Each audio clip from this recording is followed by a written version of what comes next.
If you just started dating someone who thinks that you are the absolute perfect woman and you are the one that he's been waiting for his whole life, this is a red flag. You want to be worshipped by your man, but not like this. My name is Maria Janelle. Welcome to my channel and welcome to the series, I Saw the Red Flags, but ...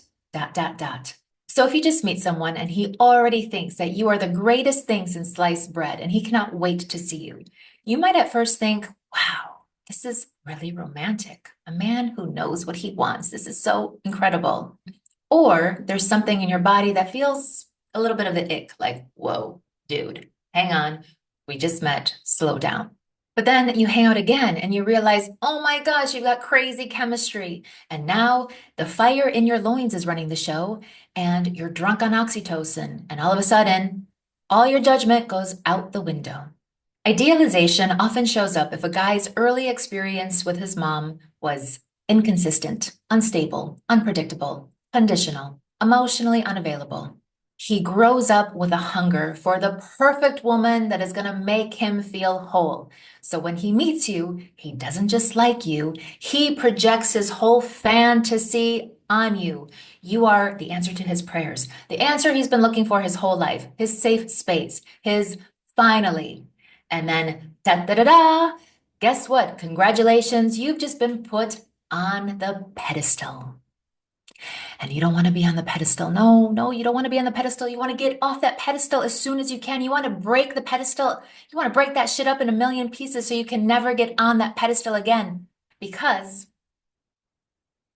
once the oxytocin high wears off and life starts to get, I don't know, real instead of a fantasy, he's going to knock you off that pedestal anyway, probably with some random slutty girl on Facebook. So when you start dating someone, you want to kind of find out how their relationship with their mother is. Now, I'm not saying that if a guy doesn't love or respect his mother, he's incapable of a healthy relationship, because life is not that black or white. There's a lot of nuances.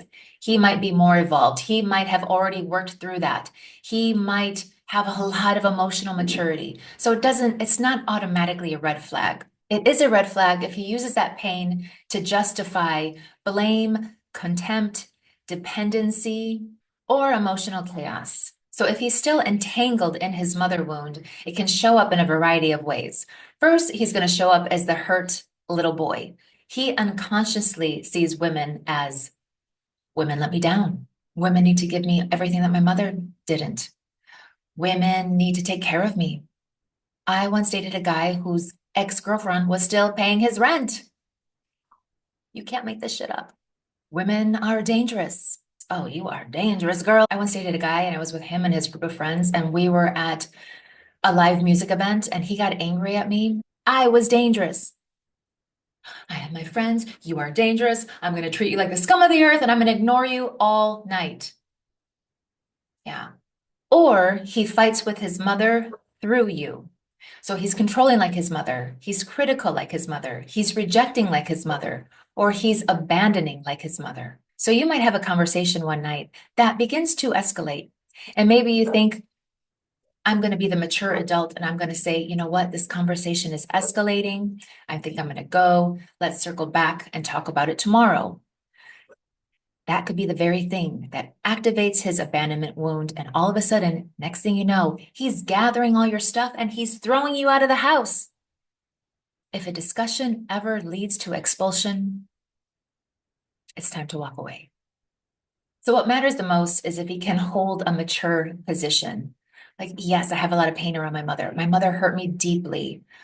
I've had to grieve that, but I'm in charge of how I show up because I'm a grown ass man. So if he has unresolved issues with his mother, if he still blames her, if he's still a victim to what she did or didn't do when he was a child, it's going to affect the relationship because it's going to affect how he shows up, and therefore it's going to affect how you show up. And you're either going to try to help or fix or save, which none of those are sexy, or you're going to not be able to soften. Your desire is going to shut down. And that's when you have a real problem, because a relationship without attraction, it's not sustainable. So can you have a healthy relationship full of desire and sexiness with a man who has pain around his mother? Yes, but It has to be a very special kind of man, an evolved man who has a lot of emotional maturity, a man who can see his mother as just an imperfect human being who has tried her best. So if you find yourself inside of this kind of dynamic, the first thing you want to do is clean up your side of the street. Number one, stop mothering. No more fixing, no more helping, no more solving, no more over explaining. Learn that one the hard way. You just don't do it. I was with a guy who had major addictions. I didn't know it at first. You never do. Addiction to spending, addiction to alcohol, addiction to external validation. And I wanted to help, fix, save. No. Next, notice where you're getting your worth. Are you getting your worth because you feel loved or do you feel needed? And let me tell you this, if your guy's mother's love was conditional when he was a child, then I'm going to bet your sweet butt that his love for you will also be conditional. And you will feel like you're under constant performance review. And nothing you do is ever going to be good enough. It's never going to be about who you are. It's going to be about what you do or don't do. And guess what? Spoiler alert, nothing you do is ever going to be enough. And that is a really awful, terrible feeling. Number three, bring back polarity instead of control. So no more teaching him, no more explaining, no more guiding. You just express what you want and you let him rise or not. Remove yourself as his emotional manager, please. So if he spirals, if he gets passive, if he avoids, do not go in there and try to intervene and help and fix and save and manage. No, you leave space and you let there be consequence of that space and then see what he does. Does he step up or does he collapse in your absence? Set clean, simple standards. This is what works for me. This is what doesn't. No threats, no over-explaining. This is what works, this is what doesn't. You take it, you leave it. Watch actions and not the potential, not the potential, not the, well, he had a rough childhood. Well, he's trying. He means well. We don't do this anymore. Is he taking ownership?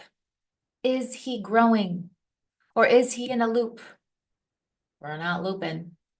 Drop the savior fantasy. You are not going to save him. He is not going to heal because of you. He's going to heal because he chooses to heal. Look at who you are in this relationship. Does this relationship energize you most of the time? Or is it draining most of the time? Are you the strong one most of the time? This is data. This is a really hard dynamic to be in, and I am telling you from a lot of experience. So whether you decide to stay or go, stop being the mother, stop being the fixer, stop earning love through effort. Start being a woman who expresses, chooses, responds. That's it. And either he will rise and meet you, or the relationship is just going to fall apart. So if you'd like more honest conversations like this one, please subscribe, and thank you so much for watching.